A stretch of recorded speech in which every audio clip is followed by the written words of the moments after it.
Well, I want to welcome you all to relationships. Well, I should put the emphasis on pajamas and coffee too, right? So the way this relationship workshop is going to go, it's not about match.com. It's not about you finding your perfect beloved. That's not what this is about. Unless you imagine that your perfect beloved is you.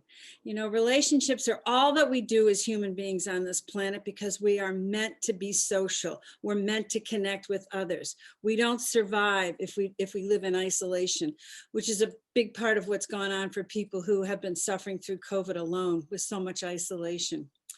Anyway, when our relationships break down, when they don't work, it's because there's something going on with us from our history that's coming up and getting involved. With couples particularly, or with family, when your communication is breaking down, and you're having a reaction that you say to yourself, why am I so overreacting to this? I can guarantee you that maybe this much of it, the intention or the tension belongs to the present, and the rest of it belongs to your history somewhere. So what we're going to talk about today, what I'm going to teach you about today, are some of the ways that we have set up, personality, and we've set up defenses that no longer serve us. So looking at how our foundations are built and how that break down our communication later on with employers, with children, with friends, with anybody we care about or anybody that we're in communication with. That's going to be the gist of the 2 hours. I hope that makes sense. So we're ready to begin. Uma, we're good? Yes. Okay, so the first thing I want, and I want you all to have some blank paper, and if you don't, take a moment to get it, because you're going to be doing some writing. It looks like Karen just came on, and Katie came on, and Joanne's here, and Donna's here. Good, and I'm feeling better that Yeah. And Beth is here? Mhm. Oh yeah, good. Hi, Beth, good morning from Florida. And Beverly, good morning from Rhode Island. And Miss Karen's in Maine, and Donna's in Massachusetts. Good to see you all. All right, so I hope you got that little bit of a blip about what this is going to be about today. So the first thing I want you to do on your blank paper is I want you to take a deep breath, okay? And get yourself present right here, right now. And I guess we just asked to open ourselves up to what is ours to learn and hear today. What's ours to pay attention to. I want you to have this time to be with you, to get comfortable inside of you, and just to listen to what you have to say to you, because you are fascinating. I can promise you that. So on this piece of paper, the first thing I want you to write about are relationships that you have right now today that cause you discomfort, or cause you some anger, or cause you some frustration, or cause you some hurt, or cause you some sadness, whatever uncomfortable feelings. Just name the person. You don't have to let anybody else know. This is just you with you. And what kind of feelings come up around that communication with that person? So just take a breath. So I'm going to give you about a minute to do this.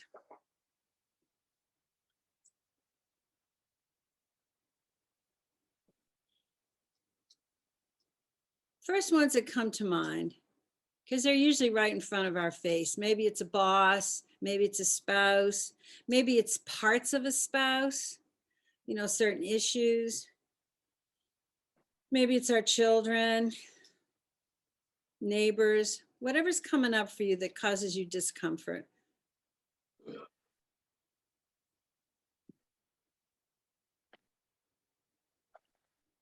Now, I want you to write about people in your life that are so easy for you to be with. They're easy for you to talk to. They're easy for you to hang out with. You don't usually get into any kind of a thing with them. Who's on that list? You can be yourself. That's how you can really tell when things are going well, is because you can be yourself. You're not You're not holding back. You're not saying things that you want to say. You're just being free with them, free to talk, free to share, free to listen. Take a deep breath. You just need their names. And the first names that come to mind are fine. We don't have to dig. All right, you got that? Okay, we're going to hold that aside for a little while. We'll come back to those two lists. But for right now, I just want to give you some foundational stuff. So we're going to go with that, that first slide. This is just for your information, okay? The only two fears that any of us are born with are the fear of falling and the fear of loud noises. That's how we get here on the planet. We get here with a fear of falling and a fear of loud noises. Well, that makes sense, right? Because those protect us. It's just an instinctual part of our evolution that protects us. And yet, we come up with so many more fears. Like right now, if I said to you, write five of your most prevalent fears. Write those down on your piece of paper. What are 5 of your most prevalent fears right now? I am afraid of, I'm scared about. Just let them come out automatically.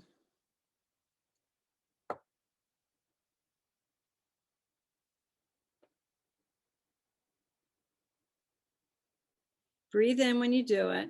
Just have a noticing.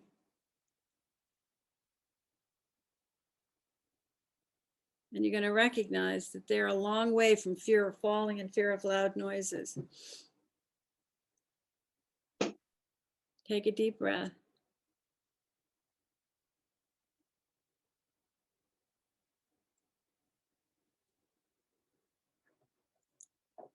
Okay, hon, will you put up the second slide, please?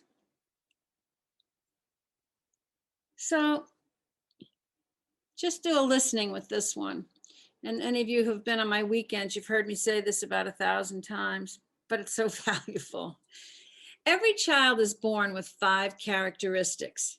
You are one of those children that was born with these 5 characteristics. The first one, and none of these is more important than the other. They all have equal value. The first one is that you were born valuable. The second one is you were born vulnerable. You were born needy and dependent. You were born immature, and you were born imperfect. Now, imperfect and immature don't mean that you were born less than. We all were born perfectly valuable, children of a loving universe. But here in this human experience, the immature means that like a 1-year-old can't do what a 2-year-old can do, and a 4-year-old isn't up to where a 5-year-old is, and a 20-year-older has very different capabilities than a 30-year-older. It's the idea that we're growing and learning all the time. The imperfect is 1-year-old can't hold a cup of milk at the table the way like a 4-year-old can or a 5-year-old can. But always, always, no matter what's going on, we always have the value. We always have value. But what happens here on planet Earth is, if these are not honored for us as kids, if our value is not honored, if our vulnerability is not honored, if these are not honored for us as children, then we grow up skewed to one side or the other. So if your value is not honored as a child, then what happens is you grow up feeling less than, or you paste over a defense system that says, I'm better than you. That's skewed to one way, where you get a cockiness or you get a hardness, and it's like, I'm better than you, or you with, I'm not as good as you. The bottom line is, you've lost your sense of your value. A little munchkin, when they arrive on the planet, if they've not been hurt in any way, they get here with their tada wide open. They're very excited to be here. You know, a 2-year-old or a 3-year-old that's been safe and made to feel special and important. When they walk into a room, they think you all gathered because they're there, you know, like that's how valuable they are. They have not gotten any kind of an idea that they're less than or they have to prove anything to you. It's when things start coming at us that we start building these layers of defenses that says, I've got to do more to make myself valuable to you. If your vulnerability is not honored, then you grow up with the idea that you have to keep a wall up and you're not safe, or you become the bully. You're going to hurt before somebody hurts you. The stuff is obviously very subconscious, but you know the people who have those layers, and you know the layers that you have. I know for me, you know, you've all probably heard this often, as I grew up in violence. And so for me, I didn't honor vulnerability. For me, I wouldn't even go there. I had no stomach for vulnerability whatsoever. There was a wall up that said, you know, vulnerability is a bad attitude. I grew up with this wall up, ready to fight. That's not good for relationships, because I was seeing arguments where there wasn't one, or I was seeing a need to defend myself when it wasn't there. It took me a long time to recognize that that bravada was not me. That wasn't me. The needy and dependent. If our needs and our dependencies are not honored, then we grow up either not acknowledging our needs or never feeling like we get enough. You know, either not allowing ourselves to have any needs or not or never feeling satisfied, like we've been satiated. If our immaturity was not honored, we were never allowed to just be a beginner. That goes with the imperfect too, not allowed to be a beginner. We're supposed to know something before we get there. You know, I grew up the oldest in a pretty dysfunctional family. And so there was expectations that I would take on some adult responsibility, or I gave those to myself, however that worked out. But I would never allow you to know that I didn't know how to do something, because I thought I was supposed to know it before I got there. Very, very hard for me to be a beginner. Very hard. It's hard for most of us, you know. Imperfect, you know, feeling like if I can't do it perfectly, then I don't want to do it, or I can't let you see it until it's perfect. And perfect never happens. We never get to perfect. So all I want you to hear with this discussion is that if it's not honored, if these were not honored, then we grew up skewed to one side or the other. Does that make sense?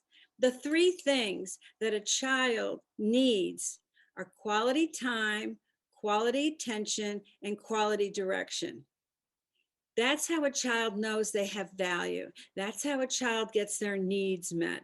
That's how a child knows it's okay for them to be a beginner or to try something. When you've had very little direction about beginning things, when you've been, you know, like you spill a glass of milk at the table and that causes an uproar with the adults because they're not recognizing that you're just a kid, you know, and we all do stuff like that. If it becomes a great big flipping deal, then you become afraid to like let your actions be seen. You try to hide out from them, or you get really angry. So what I'm going to put on a little bit of music, and I want you to just journal as quickly as you can with a stream of consciousness, which ones of these 5 characteristics kind of spoke to you when I said, if they were not honored, okay? And if you weren't getting quality time, quality attention, or quality direction. Just do it with a stream of consciousness. There's no right or wrong. Just what kind of hits you first that seems like that's something that you can relate to, or it caused you a all right? So take a deep breath. I'm just going to give you a couple of minutes to go here. I'm going to put a little bit of music on for you.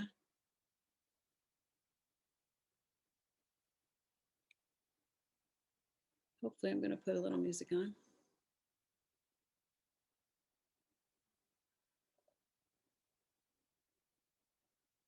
Not doing it.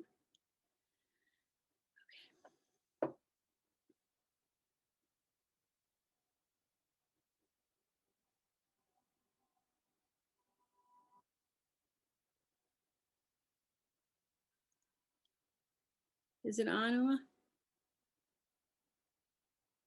No. No, Okay. I can share some music. Okay, you go ahead.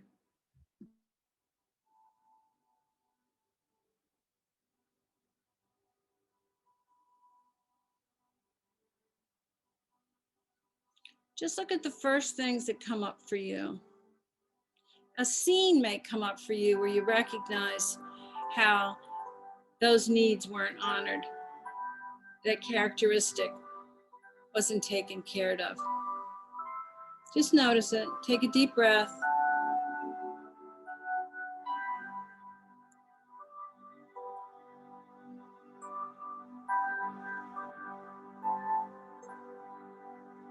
Think about what you don't want to write about.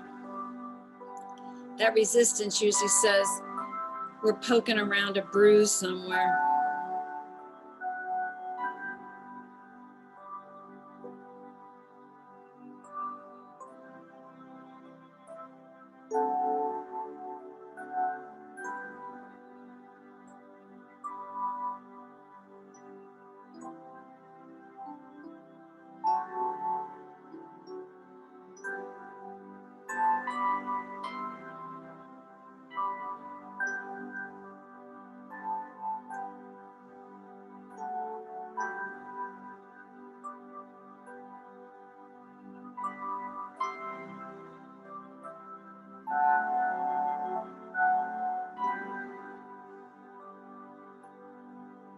Okay.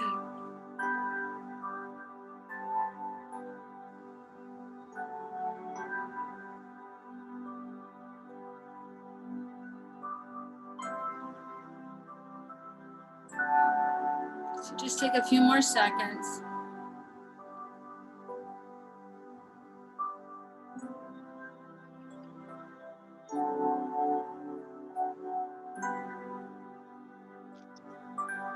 All right.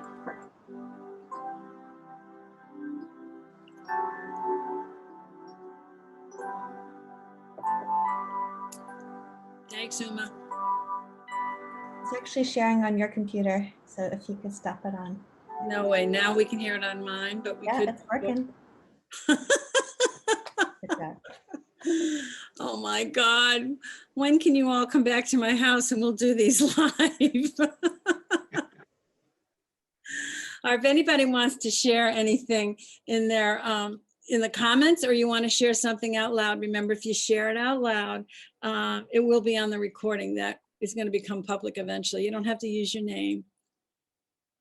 Does anybody want to share just any thoughts? Oh, Karen, go ahead.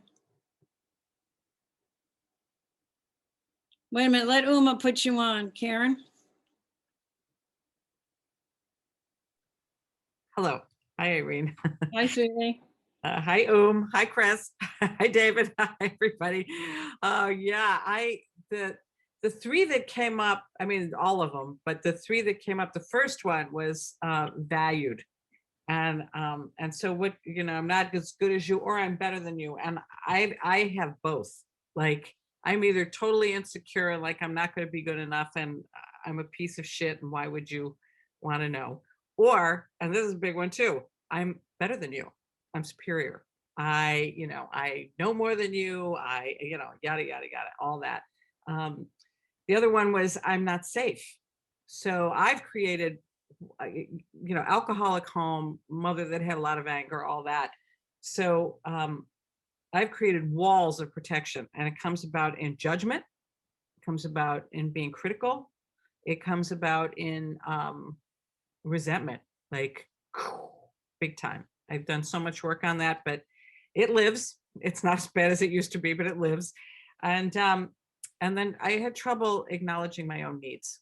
I just, I'm learning. I've been spending the last 16 years of my life learning that. But beyond that, when I looked at the three, quality time, quality direction, quality attention, kind of all of them, but in different ways. Like my mother gave me a lot of time, especially when I was young, and she gave me a lot of attention and direction. My father, nothing. My father was the alcoholic. My father was nothing. So it's totally absent on that side. And a lot of the quality time and attention with my mother was us being very enmeshed. And in some ways, she was very supportive of me, but I was also mothering her. So it was, So that was one of the places where your immaturity wasn't being honored. oh yeah, You weren't, Yeah. you know, it was age inappropriate. Yeah. Thanks, Karen. Thank you very much. Does anybody else want to share? Ted, do you want to share? You know, I'm going to say this. As soon as I saw those and you said what you said, I immediately started crying. And I was 4 years old. I got hit in the back of the head by a nun in a book. And she said, I know you did something wrong. And my parents took everybody else's side. No matter what I did, it wasn't good enough. I was told I should have been getting better grades. I should have had better friends. And my parents really didn't spend that much time with me because my mother worked and my father worked. And my father would come home and sit there and drink beer all night. And so I would spend time with my aunt and my cousin who lived upstairs. And I got abused for that too. So these really hit home for you pretty quickly, huh? Yeah, valuable, vulnerable, and imperfect. You know, I was expected to be a perfect child. My birthday, you know, a Virgo, I'm supposed to be perfect. Everything says I'm supposed to be perfect. Everybody said I was supposed to be perfect. But I didn't know what perfect is. I was just me. Because you lost track, like many of us did, with the perfection you were born with. You know, what we started believing was it's how we perform or how we take care of or what we do, not our beingness. In our beingness, we are perfect. All of us are perfect. Thank you very much for that share. Anyone else want to share? Yes, Rebecca. There you I go. was very touched by what you just said, Teddy, because I also had absent parents.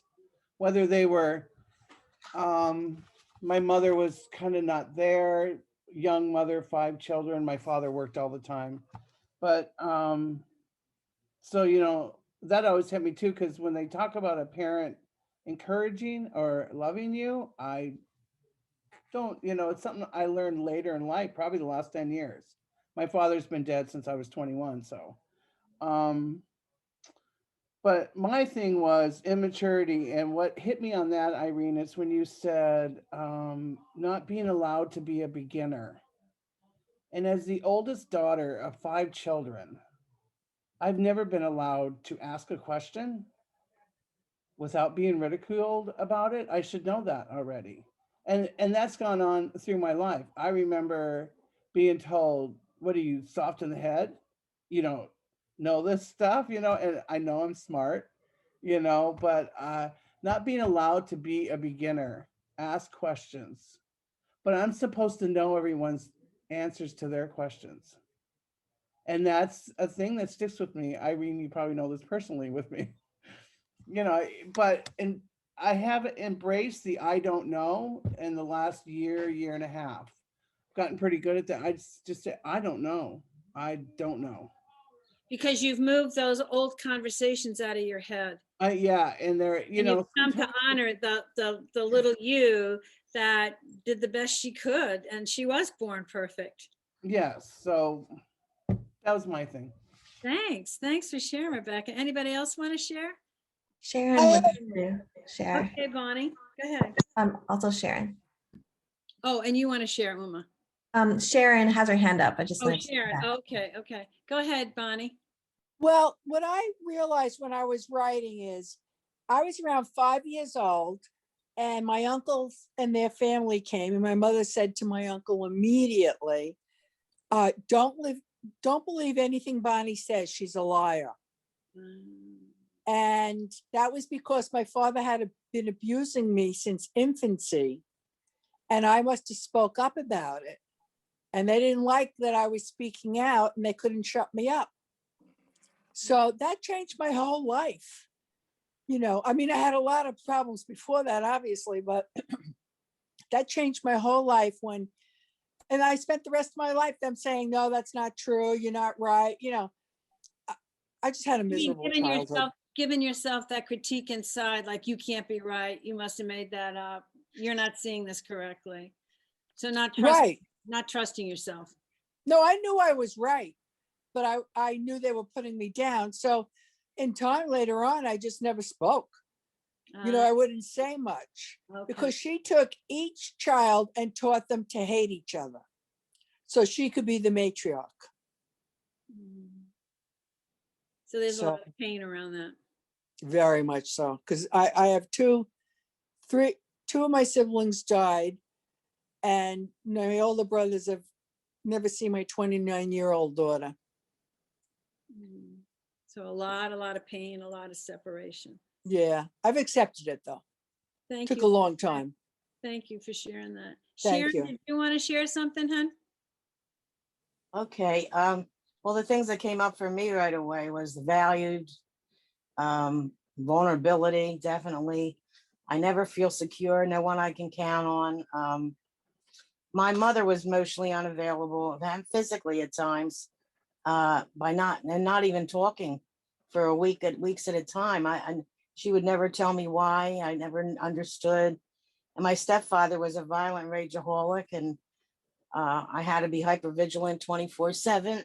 And now I'm just so tired. I mean, he would whisper in my mother's ear and look at me like as if I never knew, was he making up stuff about me and she's believing it? I mean, it's crazy. We used to move he was psychotic, I think, because, oh, well, it doesn't matter. Well, it does matter. It does matter. What matters is that we learn to come to some kind of peace with that stuff so we can get present today, because Yeah. we're still living under the defenses for that kind of stuff. And it doesn't have to be that severe. For some of us, it was really severe. For some of us, it was subtle. But we forgot the idea that we were born perfect and that the only two fears we came here with were fear of loud noises and fear of falling. And how many more fears did we add on top of that? Because the experience around us, right, put us on guard. And when we're on guard, we're walled off, okay? Everything's outside. We're not looking at inside and what the inside might have to tell us, what our intuition is telling us, what our longing and desires are telling us about what's good for us, what's not good for us. Thank you for sharing. Kat? you. I see your hand up. Am I missing anybody else? Okay, Kat? Yeah, hi. Well, all five. How long do we have? But the first thing that came up was, and this just really struck me as I was listening to the other two people who shared. There are only two stories of my childhood, young childhood, that I have ever heard, and one is that when I was born, the doctor told my mother how beautiful I was, and the nurses put a little pink bow in my hair, and when they wrapped me up and presented me to her, I never heard how she felt about me. She heard what the audience felt, and then she knew she was supposed to like me. And the other story was how when I was also little, we were going somewhere with my aunt and uncle, separate cars, and there was a shiny puddle, and I wanted to jump in that puddle, so I ran for it, and my father yelled, "Don't you dare!" And I looked at him, and then I jumped in, and I got spanked, and must have been so bad. They talk about how my uncle had tears in his eyes, and this was supposed to be a story of how much my uncle loved me, but it's like, really, you spank a child so hard that another adult is broken up So about? what message did your little girl get from that? Well, I'm not valuable. I don't get to learn. you know And you can't trust your spontaneity, probably. no, can't trust that. you know I had to parent my parents. I feel like I was raised in the woods by myself. And I had to figure out how to make fire and get water, and really, like, there was so little parenting. The only thing I can think of that my parents ever taught me was how to drive.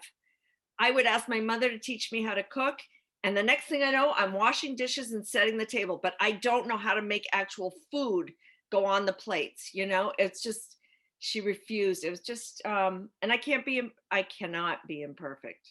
which is why I still don't, I have been talking about my website for 15 years, but no one's ever seen it because it doesn't exist.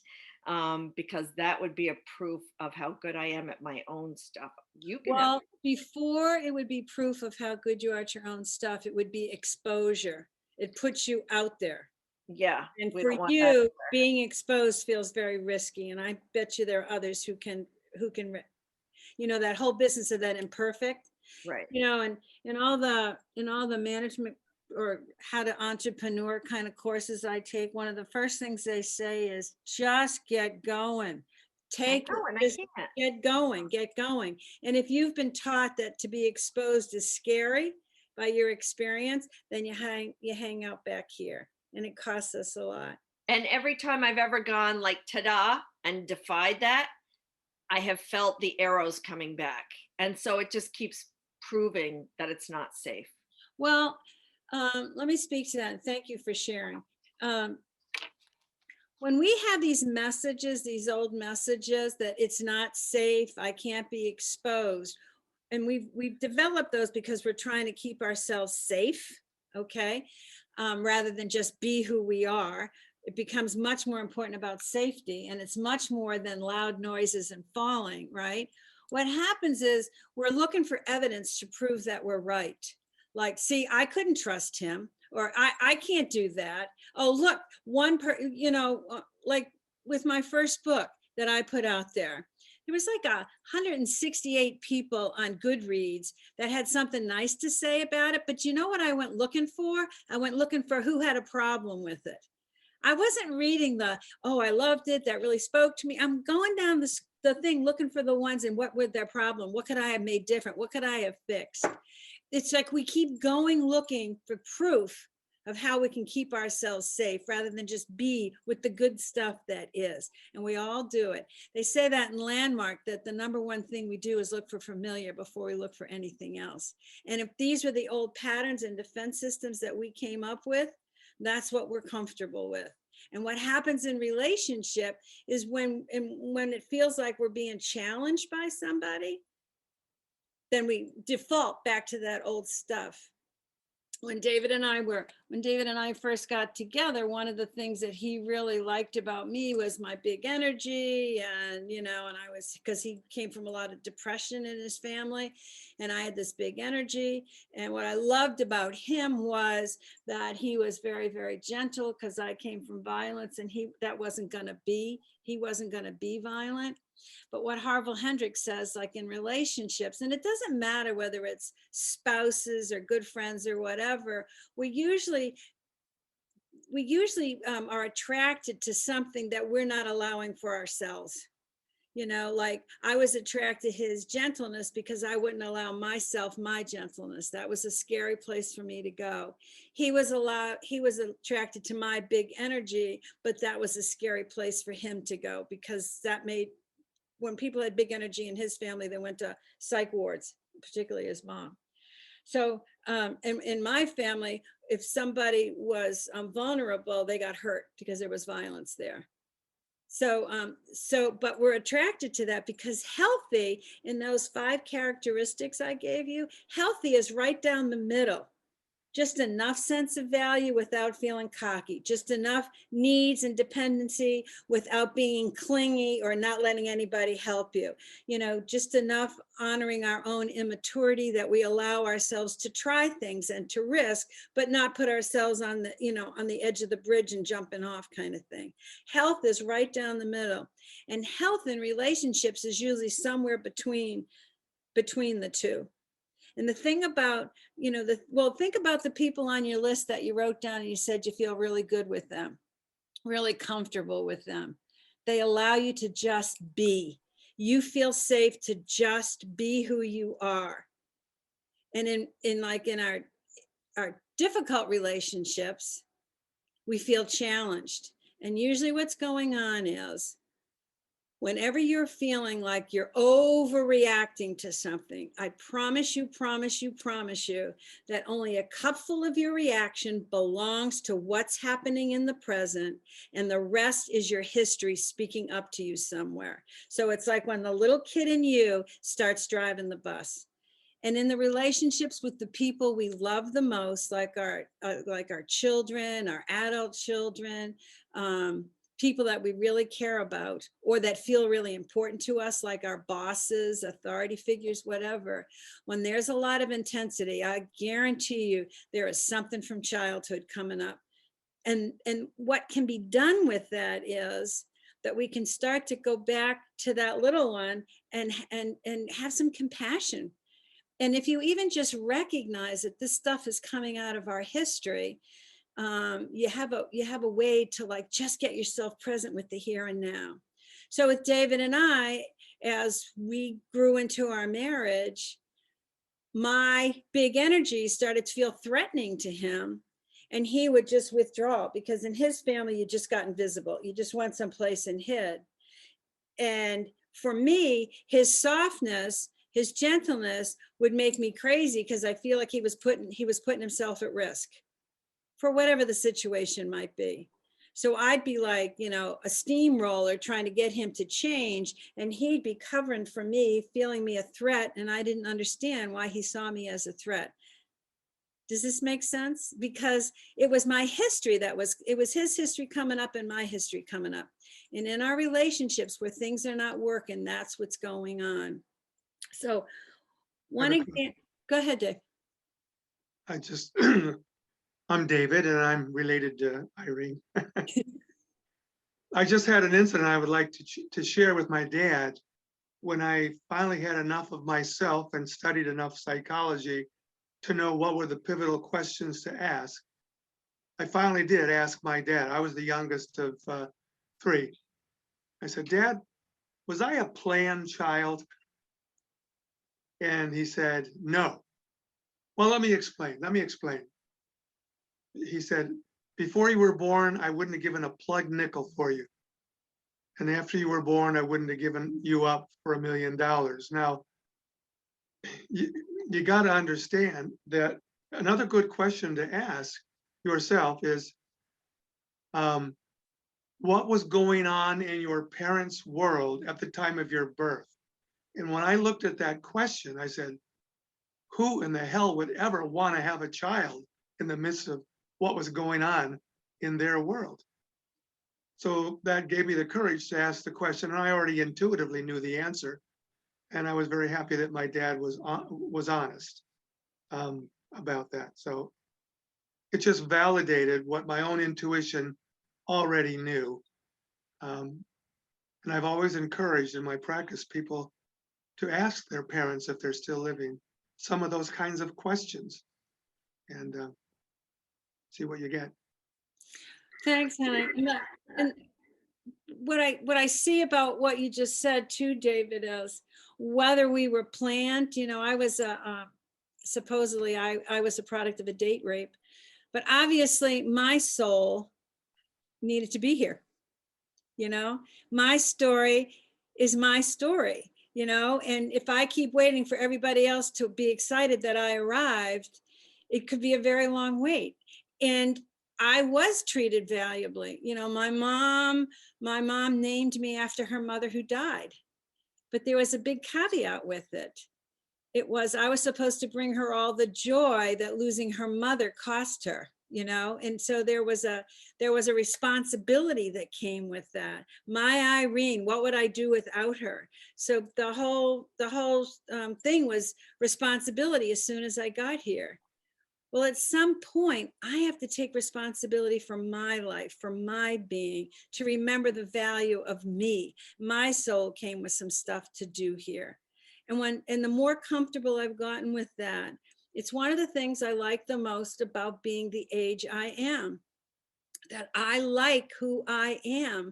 I'm glad for my experiences. I'm glad for the light that I've seen. I'm glad for what I've walked through. When I was walking through it, not so much.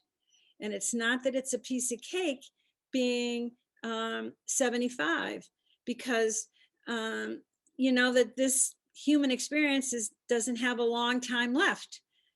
And I still am very excited about who I am today, but that's a long time coming.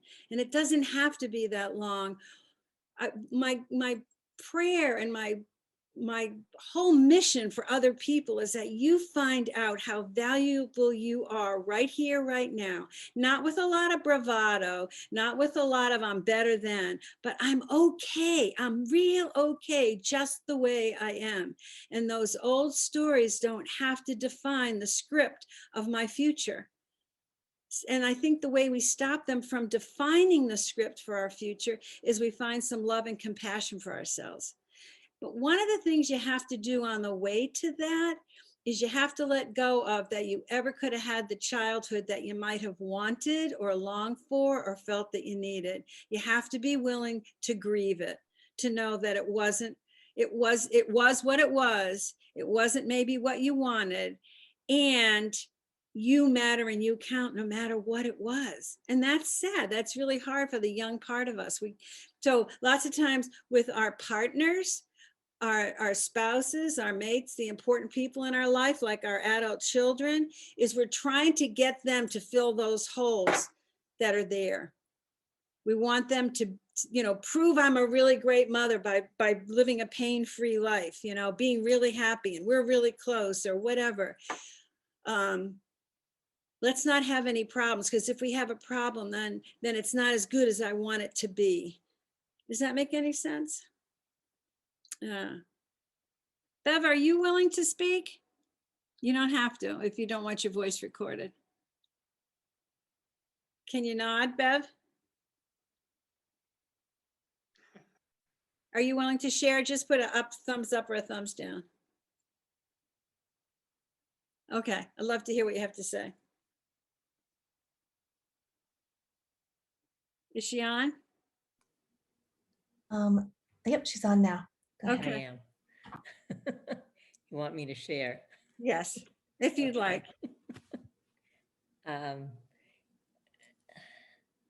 What came up for me was feeling imperfect, and it was due mostly from the church setting that I grew up in, because the goal was to be perfect. God accepted nothing less, and I didn't achieve it. I felt like I never did. I still feel like I'm not perfect. And it affected my feeling of being valued. And then the last thing that I added was the fear that I perpetrated it with the two boys. Oh, with your sons, your adult sons. Yeah. And how do you feel like you did that?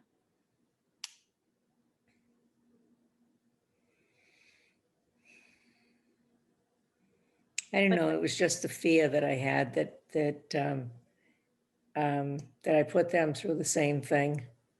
Like if I don't push it with the kids, even though I might not believe in it, that they won't be safe? No, they're, when they were younger, putting them through the same religious experience. Did you go against your intuition when you did that? I thought that, I don't think I listened to my intuition. I was determined and terrified that if I didn't, that they would not be safe, that they would be lost. Mm-hmm. Mm-hmm. And that was like no longer just the fear of loud noises and the fear of falling. Now it's the fear of not pleasing God or setting my kids up for hell or whatever, right? Yeah. Yeah. And how we add to the list and add to the list and add to the list. That still haunts me. Yeah. Yeah. Yeah. And how old is she? The you that gets haunted by that? Because the woman you are today is not following those rules. Probably about 10. So she'd be somebody she'd be somebody worthwhile to talk to, huh? Yeah, again. Right. And the reality is that your sons are adult men who choose how they want to practice their faith or not have a faith or whatever, right? It's their journey. Yeah, it is. I keep reminding myself that it's their journey. Right. And they no longer, are listening to you, right? I mean, they're not listening to you about anything else. Right? That's true. Okay. Is there anything anyone else would like to share? And you can share in the comments if you don't want your voice on this. All right. Okay. So what I want you to do. Oh, go ahead, Beth. Go ahead, sweetheart. So you're poking around and I'm getting leaky. So it's interesting because I like when you say to kind of grieve the childhood that you thought you should have. And I keep thinking, well, I've done that. But then when we talk about it, I'm like, I haven't done that. So and the reason I know I haven't done that is because I feel like I'm recreating. Hold on a second, baby. Hold on, please. I feel like, and especially with my relationships with men, it's like I feel things that may be small, but they are excruciating to me. Like if somebody doesn't give me baby, please, I need a little bit of time, sweetheart. Okay, because mommy's on the thing. If somebody doesn't respond to me, then I feel left and it's excruciating. And so when you ask the question about what I connect with, like I was removed from my home because I was neglected. Baby, hold on, please. And so I was always left waiting, in northern New Hampshire, waiting for a ride for hours and nobody coming to get me. I was just always left. And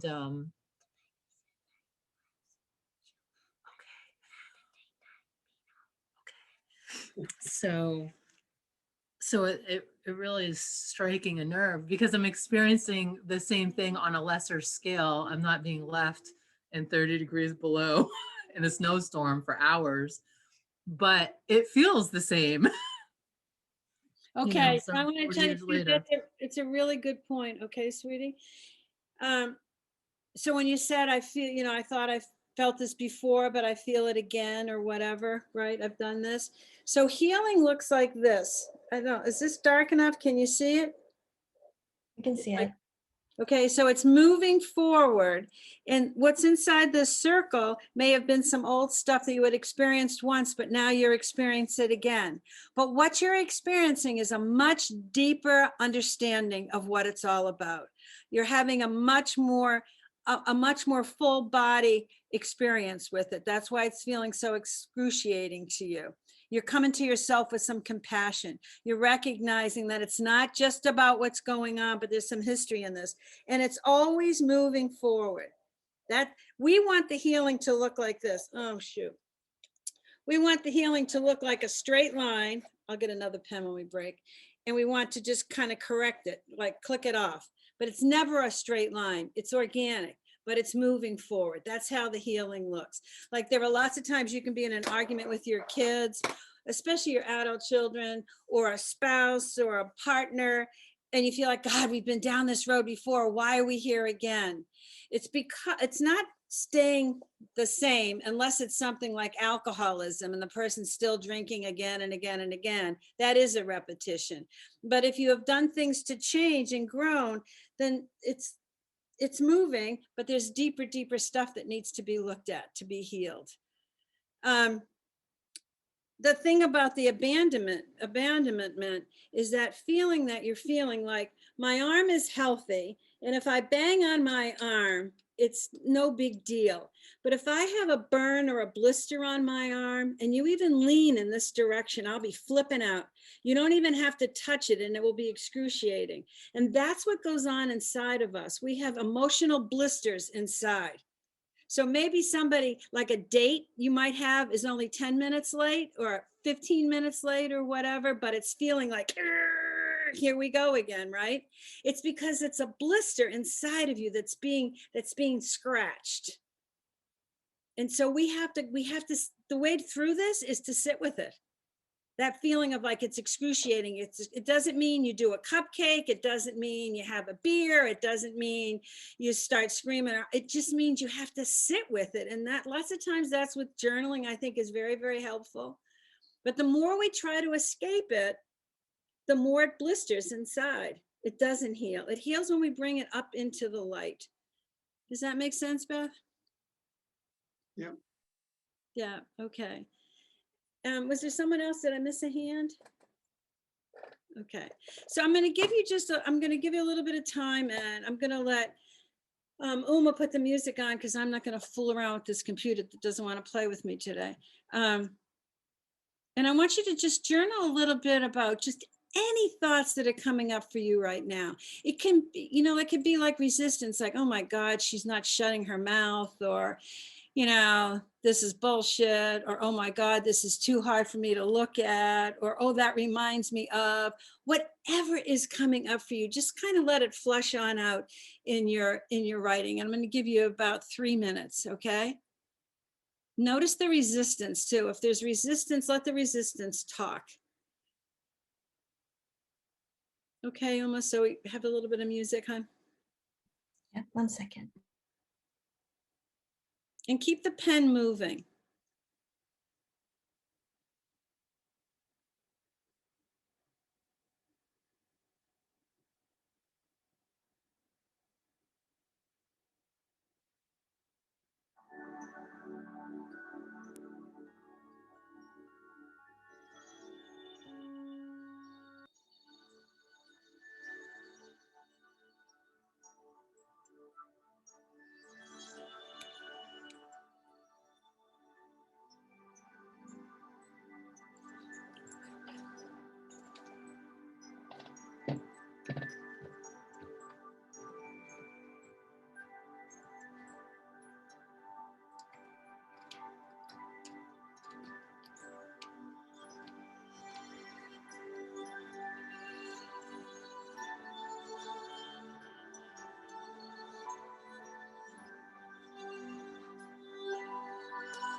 While you're writing, allow yourself to breathe and feel in your body where you feel whatever it is.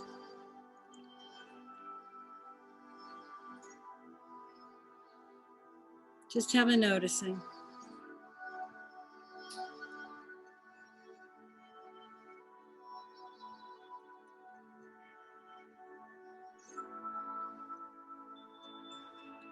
We'll give it another minute, Uma.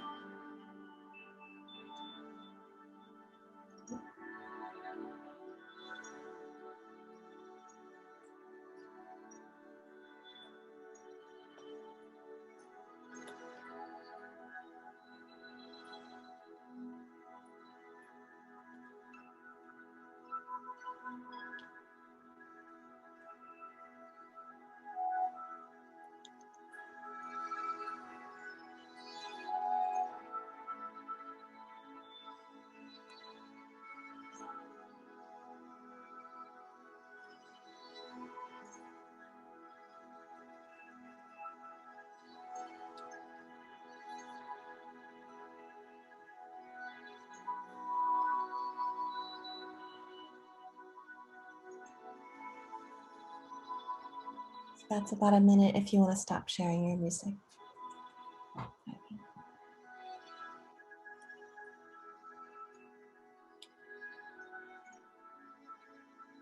Okay. So let yourselves breathe deeply.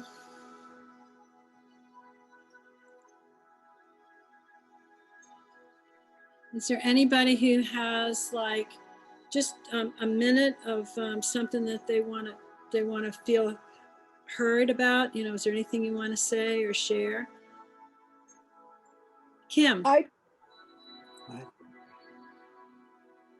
Uma, can you put Kim on, please? Yeah, while Kim is unmuting herself, Irene, your music is sharing. If you could stop the music from your end. Oh, okay. Sorry, honey. And then Kim, if you want to put yourself on, unmute yourself. Am I on? Yeah, Yes. you are. Hi, everybody. Hi. I recognize about 3 people on this call. Right. I'm Bev and David and Irene. I have a question. It's a long story, and Irene knows a little bit about my background, but I arrived back in the US after 7 years of being away, and still going through divorce. But I'm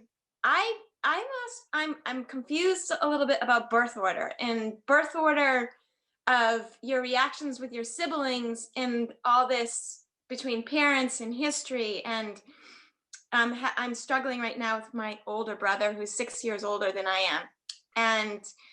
And he had the impression pretty much that I think that I was going to be in England and my other brother is going to be in Hawaii, and we share a family camp, so to speak. So he was very selfish this summer, thinking, well, what are you doing home? This is my place now, kind of, so to speak. But really, there's so many things that have been happening, and my biggest thing is when you grow up in a family where I was sort of abandoned, and I was my parents worked too much and not enough time for us. In that also, my dad was very harsh, and I have trauma from that. And then you see your older brother treat his child a certain way, and it triggers you. Just absolutely you're horrified by the trigger. And because when I was a child, my dad used to torment my brother in the middle, a little bit 2 years older, and it used to make me cry. And then over the summer, I see my brother sort of torturing my niece in the same way. And it really upset me.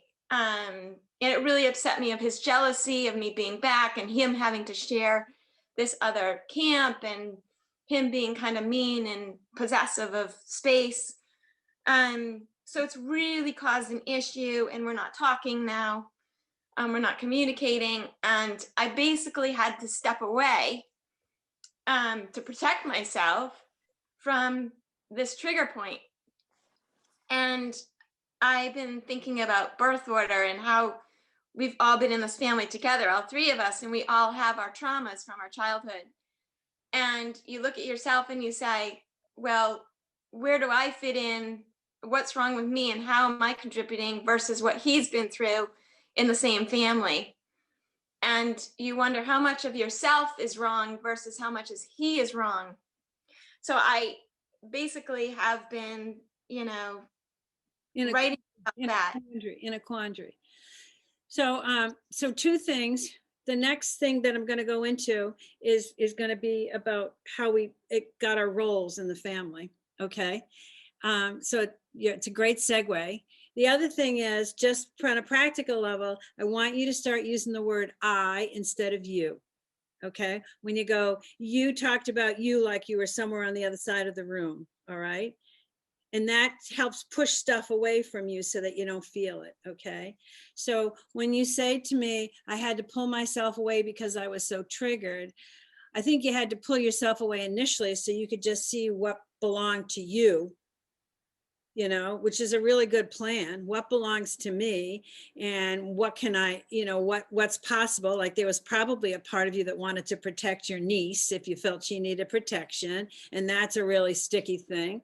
My next workshop next month is on boundaries, how to learn to say no so you can have a real yes. Okay.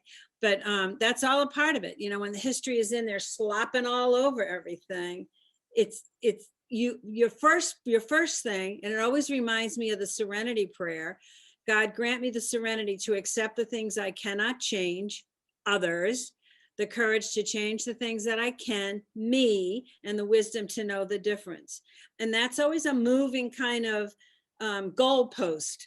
So what can I change and what can I not change? But I can promise you it needs to start first with you, so you can heal the part that's really wounded inside of you. Because the bottom line is, even though you see, if you see your brother being cruel to your niece, or it feels like he's being cruel to you, he still does not have the same authority over you that your father does. He's still not that same threat your father was, because as a child you had no power with your father. You had to do what your father said, and that was it. With your brother, you do have some power. You can get in your car and you can go away and you can move or whatever. You know, it's not the same threat. So what you want to heal is the pain around the old threat that you had. The same way with Beth, when she needs to heal around feeling so abandoned. You know, if somebody just lets her down a little, that probably sends her to the roof, because she has such a blister from her childhood that she can't just get with it, with what's current. Does that make sense, Kim? Yeah, it does. It was the look on my niece's face, and it was like I wanted to reach out and protect her, whereas when my brother was being, you know, teased and whatnot, I couldn't. But it was a look, and I just saw that look, and I knew she was just putting on a front. So I don't mean to sound harsh, okay? But one of the gifts that your niece just gave you was she opened up your heart to what it was like for you to be a child. She showed you your face of pain. And what you have, that compassion you have for her, I want you to have that for yourself as a child too. So you could be really open to that, because you saw yourself in the mirror of her face, right? Yeah, I had a talk with my other brother who experienced, he's like, I'm so sorry you witnessed that. I was like, it was awful. It was like, yeah, yeah. but you got validated, and your little girl got validated that this wasn't nice and that this wasn't okay. As you heal yourself, you'll come to some kind of decision about what you can and cannot do for your niece. But now's not the time while you have to deal with the pain that's inside of you. Does that make sense? Yeah, it does. Thank you. You're very welcome. Okay, so unless somebody else has a burning desire, I want to move on to the next exercise, okay? But if somebody needs to talk, tell me, because I've been pushing a lot of buttons here. All right.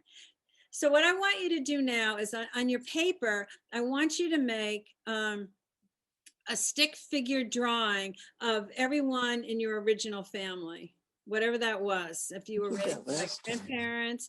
So I want you to make a stick figure drawing. I want you to give them each a name, and I want you to give them each an adjective. So like, here's my mom.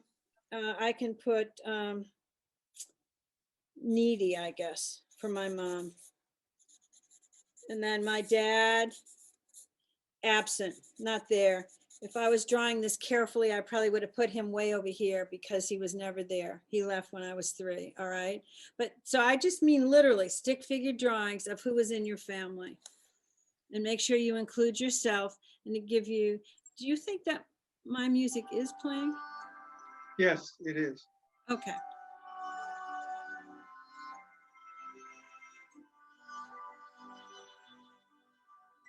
So lift your heads when your drawing's done. So you're going to give them an adjective and their name. And don't forget to include yourself.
So kind of lift your head so I can know if you're done.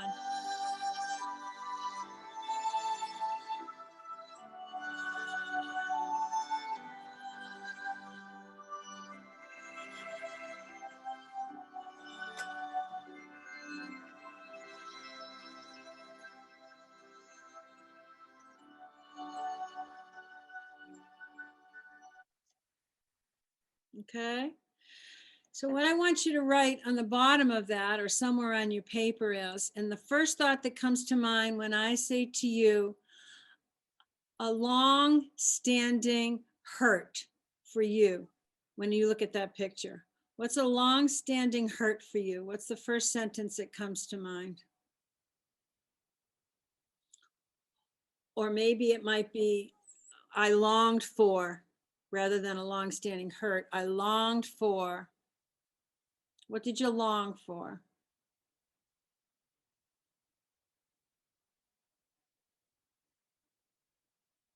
First thought that comes to mind. And if you're not willing to say it out loud, which I certainly understand, would you be willing to put it in the chat?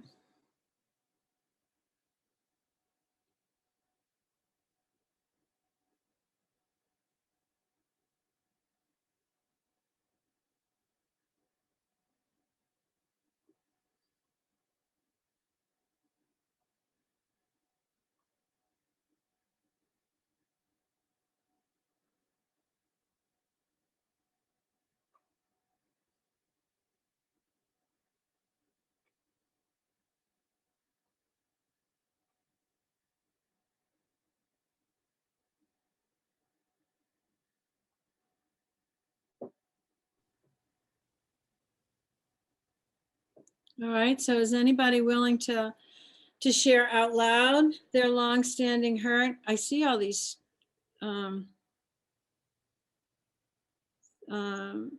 comments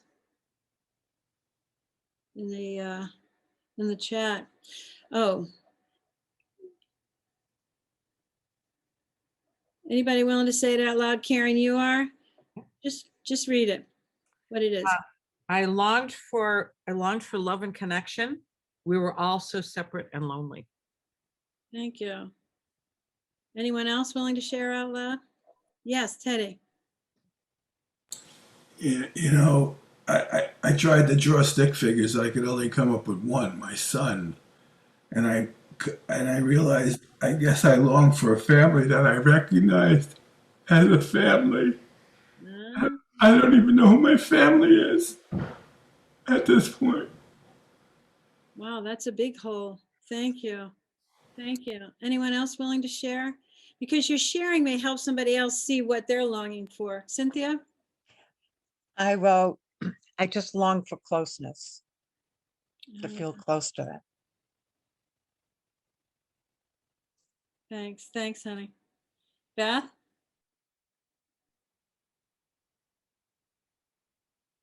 Heavy.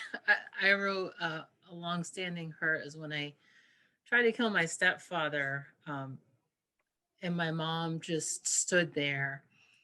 And just recently, I found out that my stepfather was just a mouthpiece. Like I had ate some food that they had hid, and I used some toothpaste that they had hid, and he went off on me for doing that.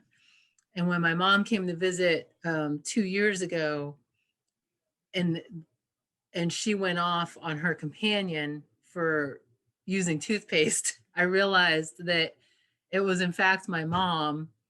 And I nearly killed somebody wrongfully.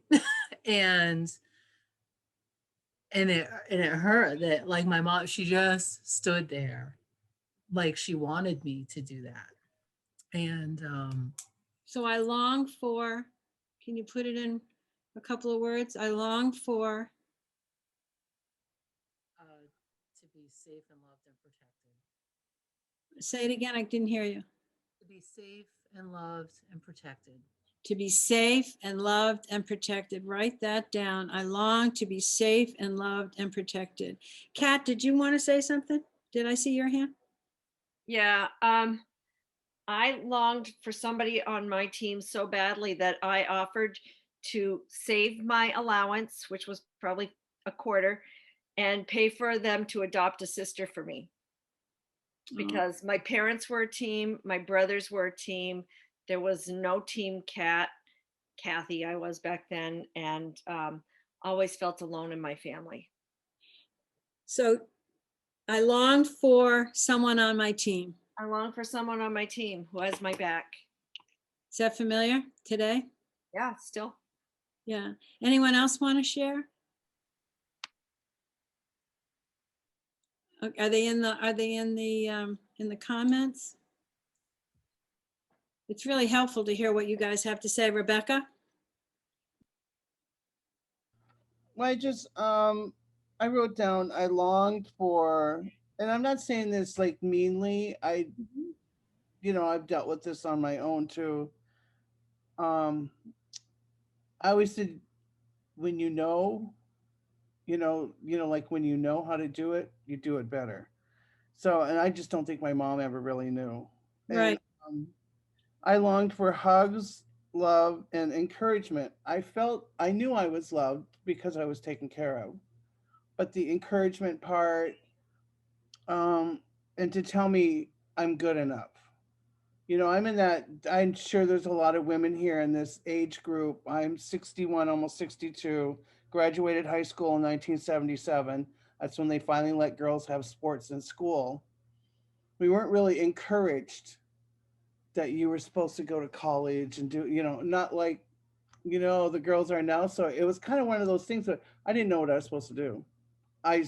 Still don't, even though I'm retired from my job. But you So, long for encouragement. yeah, so it's the encouragement part. I always felt we were Air Force brats. We moved every 3 to 4 years. So as 5 kids, we always moved in the summer. So we were always this whole group, and then school would start and boom. And then we probably didn't really see each other till we moved again. Mm. So, there was always kind of that. So, it was confusing. So, and I would think in that 3 things a kid needs: time, attention, and direction. Some of that encouragement would have felt like some direction. Yes, just Yeah. need, some of that. So Thank you. Thank you. I haven't spoken to Simone. I don't know if you want your voice on this, Simone, because it'll be on a recording that'll go public, but I didn't want you to feel like ignored in this. And if there's anything you want to say, you can put that hand up in the reaction. So look, raising your hand or put it in the comments. I don't want you to feel that I'm not paying attention to you. And Katie, did I see you put your hand up or about what you wanted to share? No, and you don't want your voice on the recording. All right, fine, perfect. We have Sharon and Bonnie who would like to talk. Okay, Bonnie, go ahead. Bonnie? Just have to unmute yourself, Bonnie.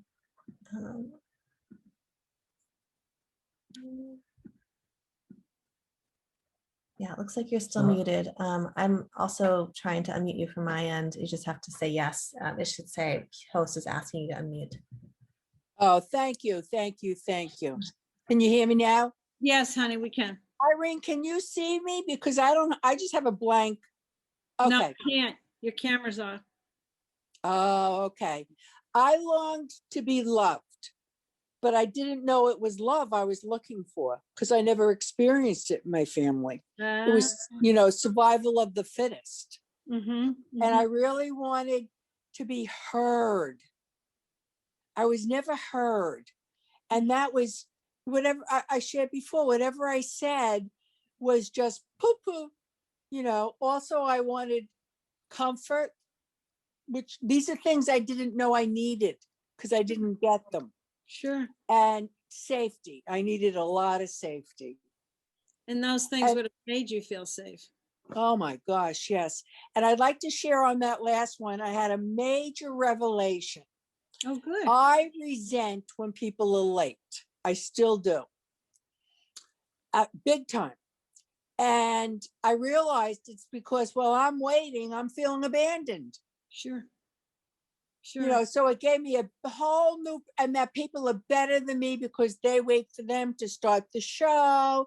And I've been a good girl and came on time. So I just wanted to share that. Thank you. Sure. And in the revelation, do you also get how maybe not that you don't deserve, or it's not okay for you to want people to be on time, but when it's so loaded for you, can you see the part that belongs to your history so you can maybe unload it a little bit? It's not quite as aggravating. Now I can. I never saw it before. Right. And that's the whole game here we're playing, is when we can get that and have some appreciation for it, we can unload some of the stuff we get into right here and now today. Yes, absolutely. Thank you very much, Irene. Thank you. Thank you guys for sharing. And there was Sharon. Didn't you want to share, Sharon? Oh, it doesn't matter. It's okay if you don't have time. No, Sharon, I have time for you. Oh, I didn't mean it like that. Okay. Well, I just wrote that one of the things I long for my mother to take up for me, protect me and love me, protect me from her husband, my stepfather.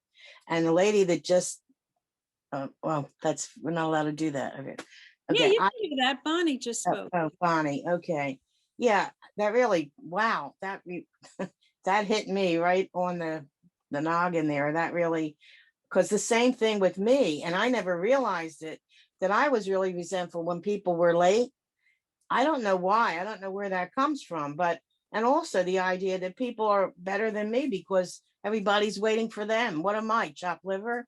You know, that kind of thing. Here I am on time or early. I can't be late. Oh my gosh, I would go crazy. And I don't know where that comes from though, but thank you, Bonnie. Good, good. Is there anyone else who wants to share? Okay. And can you see, like, when you share, then somebody else gets an aha from you. We're all each other's teachers. And I just really honor and respect you all for coming and doing the hard work and for supporting my beautiful women and family in South Africa. So we're going to move to the next slide, Uma. The one on communication. Okay. So we all learned communication in our families of origin, right? So if you're speaking English, English was probably the language that was spoken in your family. Or, you know, if you speak two languages, it's because that was what was spoken. But we also learn an emotional language in our families of origin. And however that was, that's what we're bringing to the world now, with or without our permission. So there were three roles. There were three roles that we took for most of us. Can we put that one up, Uma, the three roles? Right. So they're victim, abuser, and caretaker. So somebody in the family was coming across like the victim. If we had dysfunctional parents, very often it was one of them, you know, like say somebody was a rager in the family. They acted as if everybody was causing them issues. You know, they would go off and it would be like, you kids and your problem, or my wife or my husband, they're the problem. That's where the victim would hang out. An abuser is one who people point the finger at too. Okay, that can very often be like one of the kids becomes the scapegoat, the problem. The third one is caretaker. That one falls into the role of like wanting to make everything nice, just wanting things to be okay. We all have some of each of these. There's no question about that, but we dance around these. And the problem with these bases, these roles, is that usually we end up fighting for the spot that we're comfortable with. Okay, like in a coupleship very often, or maybe in a workplace situation, there are a couple people fighting for the victim spot. Well, I had more work. Well, I had more work. Well, I got more assigned to me. You're getting the same money. No, I had more assigned to me, like fighting for that. And feeling abused by the people who don't get it, who don't take care of it. I want you to just kind of notice, and you can I want you to put these 3 spots down, or this triangle down in your paper, and kind of look at the one that you feel the most aligned with. Which one comes to mind for you first?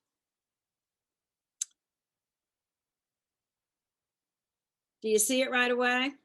And we go back and forth, but I want you to walk away from this Zoom knowing these 3 positions, because when we're in conflict with somebody, this stuff is going on. We're running around the bases and we're fighting for our right. And we're seeing it all from our perspective. Anybody want to share which base that they align with quickly, or? I know for me. Hi. Oh, go ahead. Go ahead. Hi, Irene.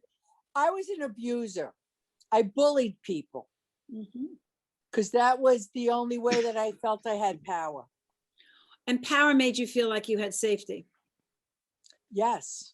Yes. Power was your illusion of safety. You put that wall up and you push everybody away. Yep. Yeah. And what happens with that is people can't get close. And what did you say you were longing for? To be loved. Intimacy is my issue. Intimacy. The to be loved, right? And what you came out of that childhood with was like putting this wall of defense up. Yep. So the thing you want the most is the one you're pushing away from you. Oh, that's good. Yeah, and we all play that game. We all play that game. We take this stuff out of our childhood that's locked us into a role we don't even realize we're utilizing all the time. I think these kind of labels can just help us like get a mirror about what am I doing here? Because if I'm not feeling good, and good is content, at peace, liking myself, then something's askew. And I'm the first place I got to go to see if I can make that change, the serenity prayer. Anyone else recognize a role? Good morning, Irene. This is Donna. Okay, Donna. Yes. Hi, honey. Hey, how are you? Good morning. Good. It's so great to hear everybody today. It's wonderful hearing all of this. And talking about these 3 roles, it's interesting. In my family, there were 3 kids and my parents. My older 2 siblings were, well, they're literally half siblings. My dad adopted them. Doing the stick figure was like everybody was very separate. There was no team. But with these labels, victim, abuser, caretaker, it was very clear the roles. Like my mom was definitely the victim. My dad was definitely pointed at as the abuser. And my sister was clearly the caretaker. I was also in the caretaker side, I think, more so. I was the youngest, I was the entertaining one. And that's part, I think, of being a peacemaker is I would be funny or entertaining or cute because I was just, little cute Dee Dee, right? But my sister was definitely caretaker. Like she had to start working at 15 to help my mother pay bills. So the roles were very clear, especially younger. So I thought that was interesting. Oh, good. Oh, good. Thanks. Yeah. And very often the role of the youngest one is the entertainer. Yeah, that was me. Because they don't have the kind of power that the older kids have. So they just start, like doing the shuffle, and making that was me. What did you grow up to be? But a fabulous singer and performer. Yes, I grew up to be a singer and a performer because, my parents both loved music. My mom loved singing and, my mom was emotional. She had a lot of emotional up and down. My dad was unavailable, absent, but they both loved music and dancing and singing. And I guess that was my way to connect.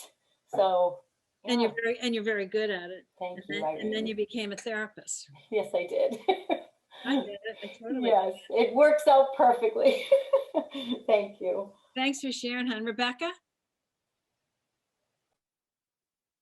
Yeah, I just had a huge revelation when Donna was just talking there. I was looking at these and I was a little uncomfortable with labeling. And then as she was talking, I had realized I'm only seeing these from my perspective. My other, well, I can't, my brother passed away. But everyone else in my family, it's like I can't really assign a role to them because it's a role that I've assigned to them. Exactly. Assigned to Exactly. themselves. And every kid in the family grew up in a very different family. You know, like if you and I were sitting in the same room and we were facing each other, you would be experiencing the wall behind me and I would be experiencing the wall behind you. We're in the same room, but we're having a very, very different experience of the room. And that's the way it is for the kids in the family. You're having a very different experience of the family. And when you talk to, if you talk like in therapy, or family counseling or whatever, the siblings would be like, what family did you grow up in? That's not the family I grew up in, or, you know, and your parents are changing all the time too. Even if there's an alcoholic, there's different stages of alcoholism. There's different stages of financial wherewithal, Yeah. less or more, or whatever. Things are always changing and we're all in a different position, having a different experience. You're absolutely right. So that's why I just kind of assigned it to myself. This is so timely that we're doing this here. Just earlier this past week, my sister Bonnie and I, we were working out. She's got some exercise stuff. So we were walking, she's on the elliptical and we're talking and this came up and it just like blew the top of my head off when she said it. They were cutting down a tree, her and her husband, and Andy was getting aggravated. The chainsaw wasn't working right. They were trying to cut down a tree. All this stuff was going on. And she said, and the way she said it, she goes, he was getting angrier and angrier. And then she goes, I got scareder and scareder. She goes, I just got scared. I got so anxious. And then I was like going, because a lot of times she'll put stuff into words that's in my head. You know what I mean? And that's something that we share, even though we see our family life very, very differently. Because she's a middle child of 5. I'm an oldest of 5. Talk about family dynamics. But that there, and it was like, and that is stuck in my head for like the last 4 days. Did she literally use the word scareder and scareder? Yes. That was a 5-year-old talking. Yeah, she's just like, I got scareder and scareder. And then I was just like, see, and I would say I just got anxious. I was anxious. You know, I would probably use different, but she said that because, and then I was like, oh my God. She was really little. She was really little when she said that. Absolutely. Bonnie was always the little tiny white-haired little imp. She was always full of it. So thank you. Okay. Anyway, that's thank you very much. Anyone else? Okay. Oh, okay. Michelle, great. Love to hear from you. Yeah. Hi, everybody. So I'm sitting here and I'm thinking that in my earliest time, I was more of the victim. I had a stepfather that was abusive and violent towards me, and I was his target. My mother divorced him when I was 12, but by then I had changed my role into being the bully in the family, like somebody else said. And I was really a bully to my sister, and she was my target. And then my mother started dating a man who quickly moved into our house, and he was violent, and my mother became the victim. And I remember that that's the time in my life where I really turned on my mother. And instead of trying to protect her or trying to help her or trying to do something, what I did is I turned on her. But after years of being in recovery and doing a lot of healing, what I've become is more of a caretaker, not like to the extreme where it's a negative, but supporting person, because that's what I really wanted to be my whole life, is a supporting role to other people and to myself. And so now, like, I have a close relationship with my mother, and you know, when she has issues or whatever, she usually talks them over with me, and I like being in that role with her. You know, it gives me a sense of purpose. But it's not just with her, it's like all of my friends and just everybody that I know. I'm like a nurturer now. But that's after a lot of years in recovery and changing that, that thinking that I had to be tough to survive, or that I wasn't going to survive because I wasn't tough. Where do you feel, you said, I am a nurturer, I'm a supporter, and I like that role. Where do you feel that I like that role in your body? In my heart. So can you I put, really feel like in my chest and in my heart. so can you put your hand there? I am. I'm a supporter, I'm a nurturer. Just breathe into that. So can you give us some words to describe what that feels like? Well, it just feels like kindness and love. Okay, it feels like kindness and love, but the sensation inside you, you know, is it comfortable, uncomfortable? It's very calm, and it is comfortable. It's very calm and comfortable. And it's very different than like a disconnect going numb, right? It's a very different feeling than that, right? Yes. That's the centeredness that we're looking for. Yeah. Yeah. It's really nice to hear your evolution too. You walked yourself around the bases, huh? Yeah, well, you know my history, and I've come a long way. So how are your relationships working today that you know this much more about yourself, Michelle? Because I remember years ago when we first met, you were still pretty angry, right, hon? Yeah. The relationships that I have with people are very good and positive. However, I have a daughter who's 34 who hasn't spoken to me in 12 years, and she won't. Even as much as I've tried to reach out and apologize for things, she just doesn't want any part of that. And there's nothing that I can do, and I accept that. It hurts, but at the same time, I'm okay with it because I needed space from my mother too. And so I just understand that that's where she's at. So I would use the word and instead of but. I love her and I understand and it hurts. You have all those experiences at the same time. And she's only not speaking to you today. God knows what's going to happen tomorrow. Right. I mean, we know that program too. Right. And I have that same sister that I used to bully. She's still mad at me, and she is not able to get beyond that.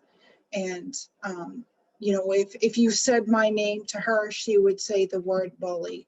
That she's kind of stuck there. And I mean, again, there's nothing that I can do about that other than apologize. But how many times do you have to apologize for the same thing? You know, I just wonder, is there any part of you that's not forgiving yourself? Well, I think I wish I could undo it. And you can't. You know, with my daughter, I feel like there's some things I wish I could forgive myself for. And I think that's normal with being a mother. But with my sister, I was 12 years old. I mean, that's how some 12-year-old kids who have been abused act. And, you know, I don't fault myself for that. I wish I could undo it so that it would have made my sister have a happier experience or a better experience of me as we were growing up, like someone who was a supporter and a nurturer and on her team.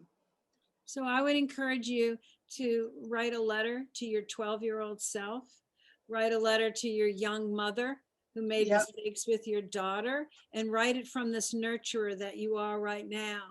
And let yourself stand in the possibility of receiving the grace of forgiveness, self-forgiveness. Thank you. I will. That's a big part of what we need to do as we age. And I'm not saying we get old, but as we get older and we recognize we did the best we could until we could do something better, and then we changed it. That's right. Thank you, Irene. You're very welcome. Thank you for sharing. Anyone else? So I just want to do one other thing quickly before I give you time for a long write. And that is, and I know a lot of you have heard this before, but God knows I have to repeat myself 75 times. No. So put the anger one up, Uma, please. Anger is always, always on top of fear and sadness and hurt. It comes connected. It doesn't come alone. Okay. So anger is, let's use some words for anger: frustration, irritated, disgusted, aggravated. You know, it's on a continuum. It's got a whole lot of names. Violence is at the end of that continuum. So anger is not necessarily violence. Violence is when anger has not been expressed. Okay. It comes connected to either fear or sadness and hurt, and it doesn't get finished if we don't do both. So this is a big fat generalization, but men in our society have been given permission to feel anger, but have not been given permission to feel fear or sadness and hurt, the vulnerability. And I'm telling you, I know that's a great, big, huge generalization because I was much more a masculine person in these roles. Fear and sadness and hurt, women have been given permission for that. Men have not, but not given permission for anger. An angry woman is what's the first word that comes to mind? A bitch. An angry woman is a bitch. An angry man is a wuss. Oh, no. Angry man. An angry man is we don't It's have a a bully. Guy. He's a tough tough guy. guy, a bully, strong. We don't have that quick, like, bitch word for a man. But a fearful or sad man is a wuss. A wuss. We have that word immediately. Can you hear what I'm saying? It's like they've been gender delegated. All right. And I think one of the biggest problems we have in this country today, in this culture, is that men have not been given permission to feel their fear or their sadness and hurt. So the anger gets ramped. And what it turns into is bitterness and resentment. Resentment to re-feel. So we find a different target for our anger. Resentment to re-feel. We keep finding another target for our anger.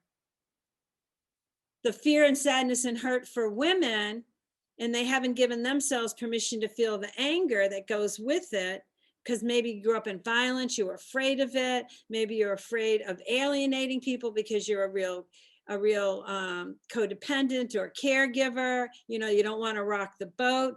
What women suffer from is depression. That turns into depression if you don't allow yourself the anger. And I'm using very generalized gender terms, but you get where I'm coming from, okay? Or a woman hangs on to that fear, sadness, and hurt, doesn't do the anger until she explodes and then looks like a crazy person. So she better have some medication. The guy, tries to drink it down or work it out down or somehow push it down, but isolates and isolates and isolates inside the resentment. I'm doing a quick run on this, all right?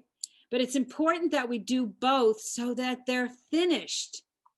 One of the biggest problems that David and I had in our relationship, and one of the biggest problems I had with my daughters, was kind of like what Michelle was saying. I was coming from the bull in the china shop, out of the violence that I grew up in. I was hanging around in the anger, and I wasn't letting anybody in on my fear or my sadness and hurt. Until I started owning that, David wasn't allowed in.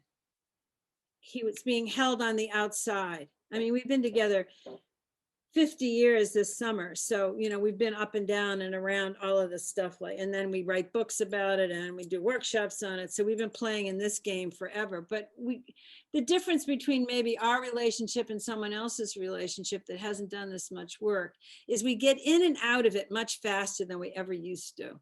We recognize it much, much more quickly. One of the big things that's going on with us right now, and David, you can add to this.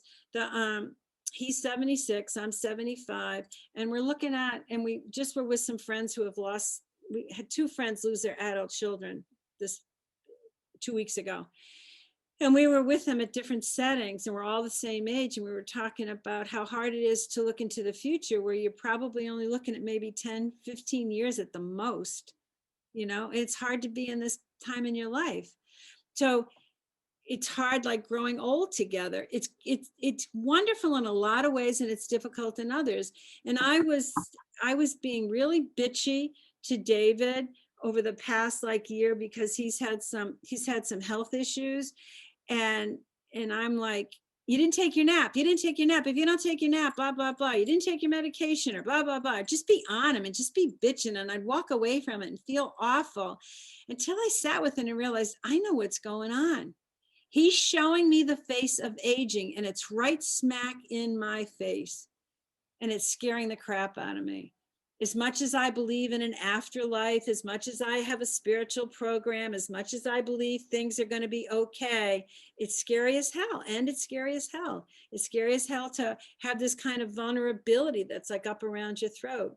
But my old game was I do pissed around stuff, you know, or I got to clean like a crazy person, or I have to rearrange stuff, but I got to keep moving.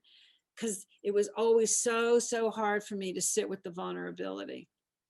As I sat with the vulnerability and owned it to David, we're such more close now. We've come so much closer because of it. Do you want to add to that, Dave?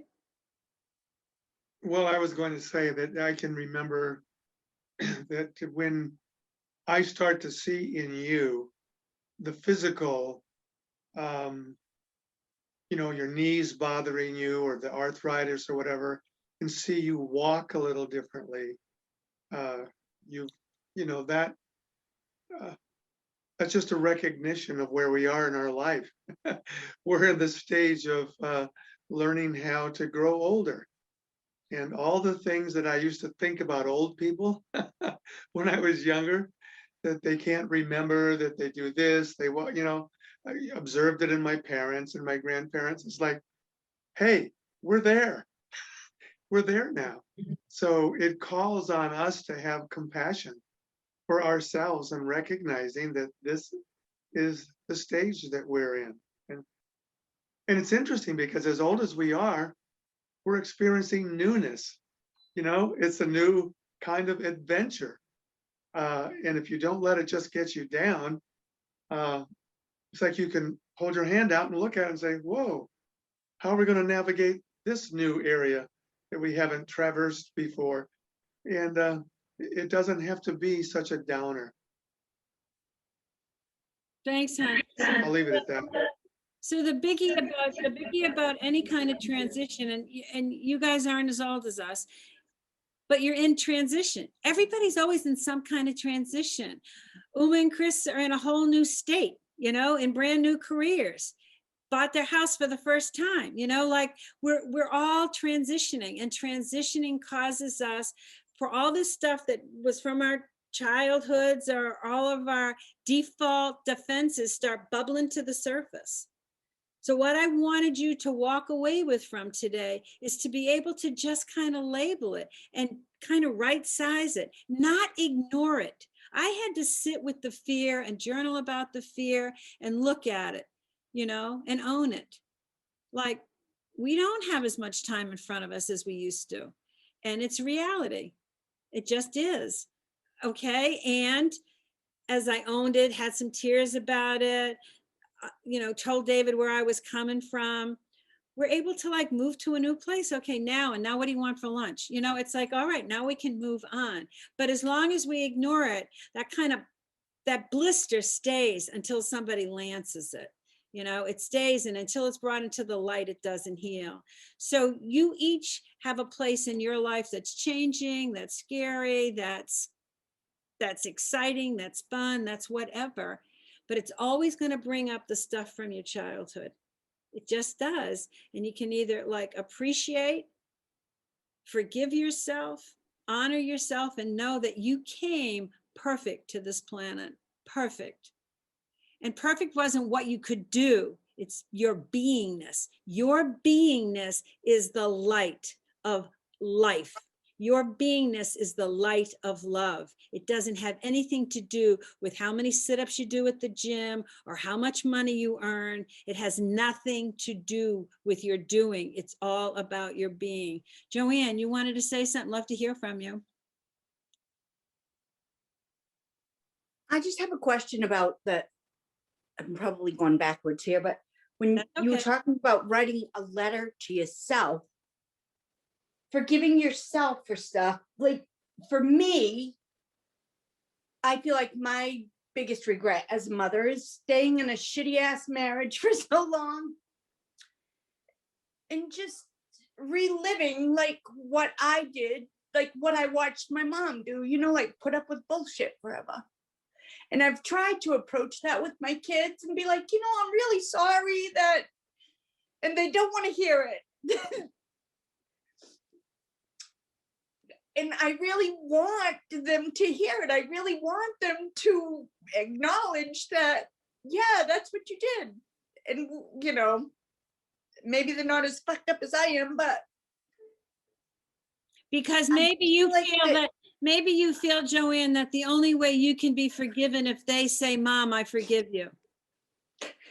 My daughter will go, Mom, you were the best mother ever. Well, I know I wasn't. Like, I was 18 when I had her. I freaking, I hated being a mother that young. When are you going to forgive you, Joanne? It's not about them forgiving you. And I'm just wondering, like, do I still try, like, even if I write the letter to myself, do I still try to get them to listen, or I can't change them? Like, that's back to the serenity prayer. I can't change what happened in the past. You can change the way you treat you. And there is no one else that you would treat as badly. Your kids have probably done some shitty stuff to you too. And I'm guessing that you've probably forgiven them for it. Yeah. So I want you to treat you the way you treat your kids. So I'd like you to write that letter from the woman today. She's not the one that's punishing herself. The 20-year-old mother, the 25-year-old mother, the woman who didn't leave the bad marriage, okay? She's the one that needs your forgiveness. And you, the woman who knows better, who would forgive her children, you're the one that writes that letter to them. Let them talk to you. Let them talk to you about like your 18-year-old self or your 20-year-old self. Let her talk to you about how bad she feels and what she thinks she did. And the woman that you are today can let her know, we got to let this go, sister. We got to let this go. You did the best you could until you knew different. I had a lot of guilt and shame about the fact that I drank until my kids were in college. And I watch young mothers today who do it so differently. And it saddens me. And I have forgiven that part of myself because it wasn't working for me to carry that around. You know, and it is true. Like everybody always says, oh, if only I had the wisdom today that, that I have today that I could bring back. I mean, it is so true. Do you have grandchildren? Oh, yeah.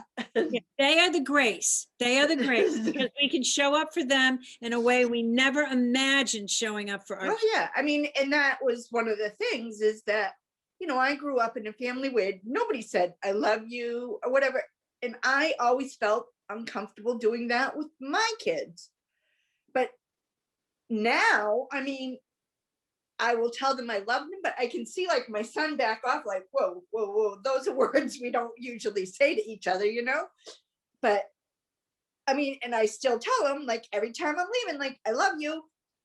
And my grandkids, I'm like, oh, I love you so much. I mean, it's just, I mean, it's words now that I'm not afraid to say to them.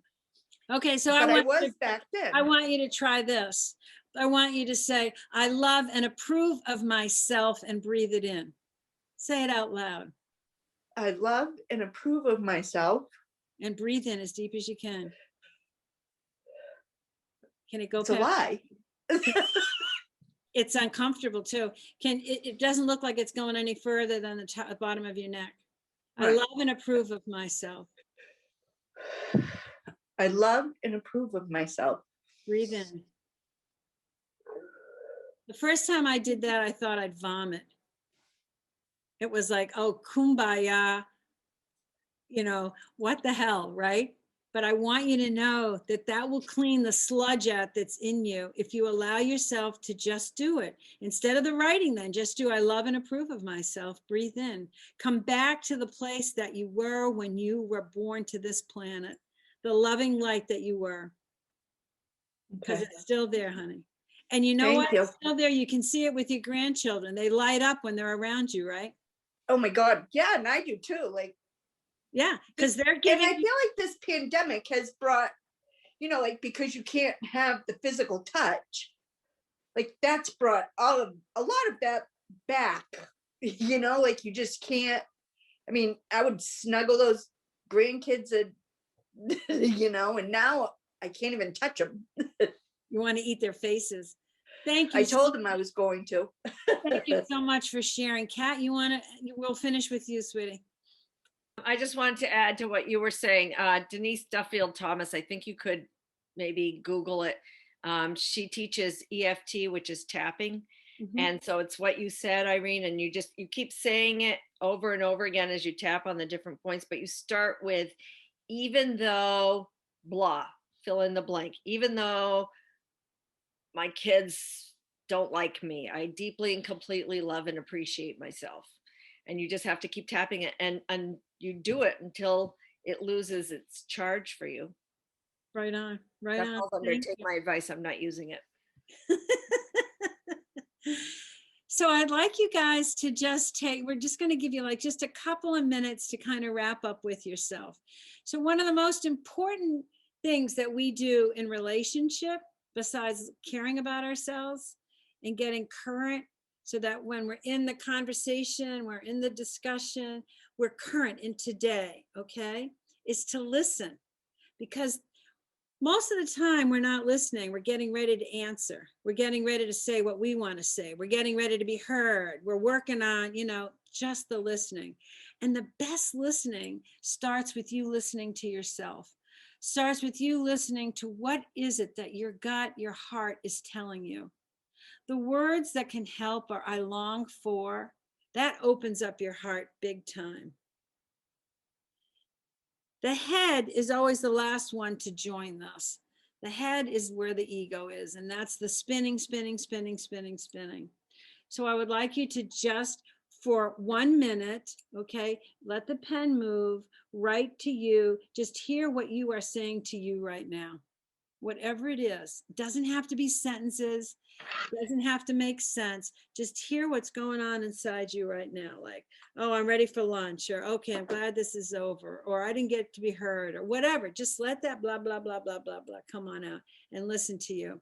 See if there's anything your soul wants to tell you.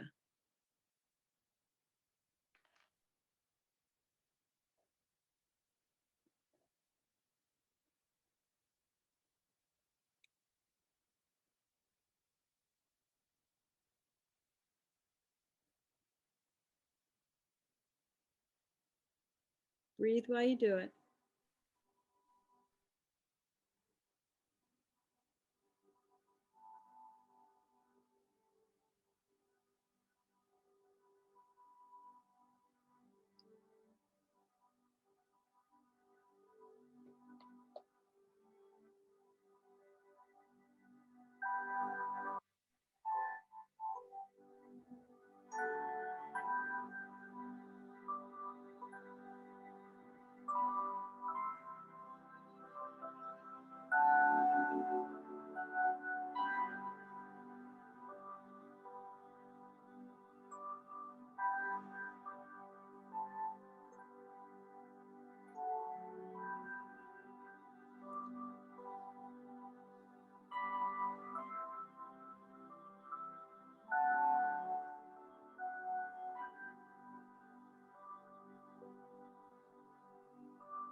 Okay, so I want you all to know it's legal to write in your journal when we're not on Zoom. It's okay for you to do it anytime. Go to the blank pages and have a conversation with you. I don't want to cry with this, but I just want to thank you so much for helping me to support the family that I support in South Africa. The situation there is horrendous right now. There are no vaccines. They have the mutant variant, whatever it's called, the variant corona. There's a lot of people dying. People aren't able to work.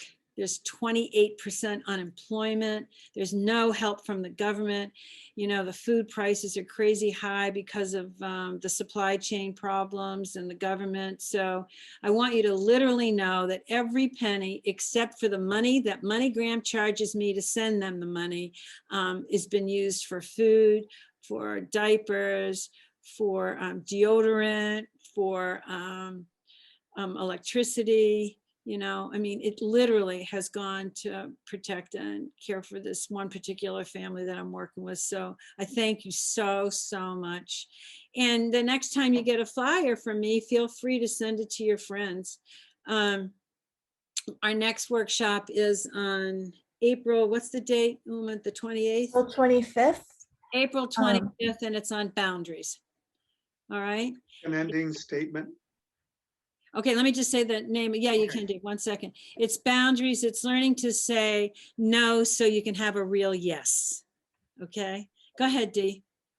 I just want to tell you, I'm less than 4 years away from being 80 years old. I have failed in my marriage. I have failed as a father. I have failed as a worker. Many times I have failed. And I want to tell you what I know. And this is a spiritual idea. And that is, I did the best I could, given what I was carrying. All of you have done the best that you could. Allow that to be, and give yourself credit and say yes. That's Okay. Okay, everyone. Love you all. Thank you for showing up. Thank you, Irene.